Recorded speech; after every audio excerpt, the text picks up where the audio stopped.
Ya, Assalamualaikum warahmatullahi wabarakatuh. Perkenalkan nama saya Rizky Dayatullah dengan NIM 2022 11094. Di sini saya akan memaparkan PPT saya yang berjudul kasus soal push interference system. Adapun latar belakang dari PPT saya, dalam pengaturan lingkungan seperti kantor, rumah, atau gedung komersial, menjaga suhu dan kelembapan nyaman adalah penting untuk meningkatkan kenyamanan pengguna dan efisiensi energi. Sistem pengendali suhu yang cerdas dapat membantu mengoptimalkan pengguna, pemanas, dan pendingin berdasarkan kondisi lingkungan.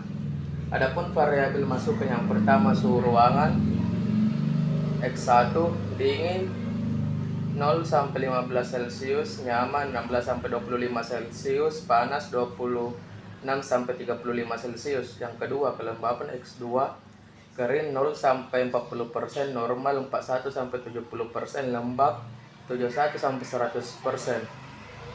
Adapun variabel keluarannya keputusan sistem. Matikan tidak ada tindakan pemanas menghidupkan pemanas, pendingin menghidupkan pendingin. Lalu selanjutnya fungsi keanggotaan. Fungsi keanggotaan menggambarkan derajat keanggotaan untuk setiap kategori. Misalnya suhu ruangan, dingin, nyaman dan panas. Kelembapan dan keputusan sistem diatur dengan cara yang sama mendefinisikan fungsi keanggotaan untuk masing-masing kategori. Lalu selanjutnya, adapun aturan fusi. Aturan fusi digunakan untuk menghubungkan variabel masukan dengan keluaran. Contoh aturan fusi adalah yang yang pertama suhu ruangan adalah dingin dan kelembapan adalah kering, maka keputusan sistem adalah pemanas. Yang kedua, jika suhu ruangan adalah dingin dan kelembapan adalah normal, maka keputusan sistem adalah pemanas.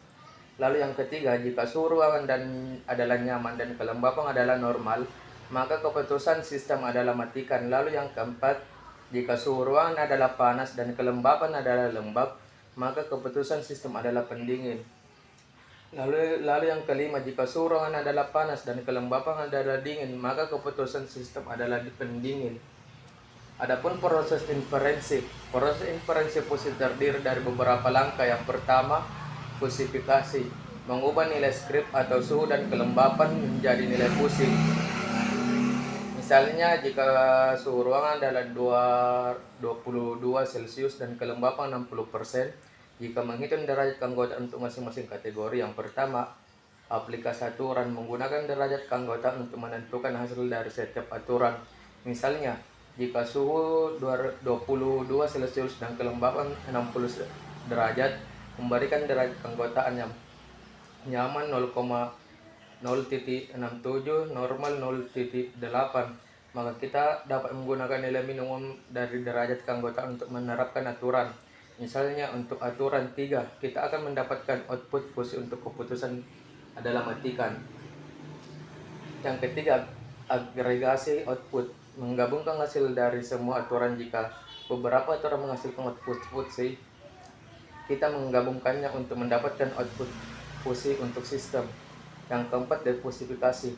Mengubah output fusi menjadi nilai skrip. Metode yang umum digunakan adalah metode centroid, di mana kita menghitung titik pusat dari area di bawah kurva fungsi keanggotaan output. Adapun contoh penggunaan, misalkan suhu ruangan saat ini adalah 22 Celcius dan kelembapan 60%. Yang pertama, fusifikasi suhu ruangan nyaman atau derajat keanggotaan 0.67. Kelembapan normal keanggotaannya 0,8 derajat. Lalu yang kedua, aplikasi aturan. Berdasarkan aturan 3, keputusan sistem adalah matikan dengan derajat keanggotaan 0,67. Lalu yang ketiga, agresi output. Jika aturan lain juga aktif, misalnya dari aturan 2, kita menggabungkan semua output. Lalu yang keempat, defusifikasi. Jika fungsi keanggotaan output fusi untuk matikan dan pemanas sudah didapat, kita menghitung nilai skrip untuk menentukan kontrol sistem. Adapun kesimpulan dari PPT saya, sistem inferensi fusi adalah alat yang kuat untuk pengambilan keputusan dalam sistem kompleks dan tidak pasti seperti kontrol suhu. Penggunaan FIS memungkinkan sistem untuk menangani ketidakpastian dan variabilitas dengan lebih baik dibandingkan dengan metode konvensional. Dengan pendekatan berbasis fusi, sistem dapat dengan cepat menyesuaikan diri dengan perubahan kondisi lingkungan, meningkatkan kenyamanan pengguna dan efisiensi energi secara keseluruhan.